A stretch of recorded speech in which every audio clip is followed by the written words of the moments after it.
La manifestation du 18 septembre 2025 a réuni plus de 30 000 personnes dans les rues de Bordeaux.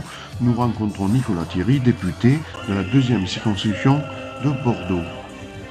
Bonjour, Nicolas Thierry, député de Bordeaux. Vous êtes dans cette manifestation pour dire non à ce gouvernement, cette politique aussi.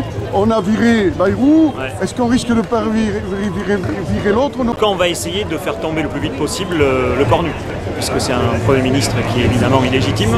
On se rappelle qu'ils ont perdu les élections en juillet 2024 et ils persistent à ne pas écouter le résultat des urnes. Donc rien que cette raison fait qu'il doit être censuré, il doit tomber.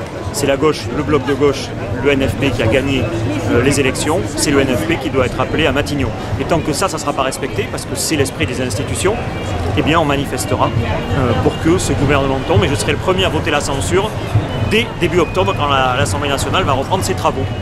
Donc, si c'est pas bon, on va redescendre dans la rue pour remanifester. En tout cas, nous, oui, en tant que députés de gauche, on n'a pas de force dans l'hémicycle si on ne peut pas s'appuyer sur une mobilisation sociale et dans la rue extrêmement organisée.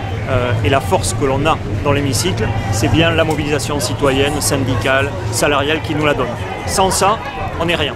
Quel message fort vous avez à faire passer à nos concitoyens qui vous regardent et qu'est-ce que vous avez envie de leur dire? J'ai envie de leur dire qu'il faut continuer à se battre parce qu'aujourd'hui le vrai sujet c'est la question de la justice sociale et même la justice fiscale.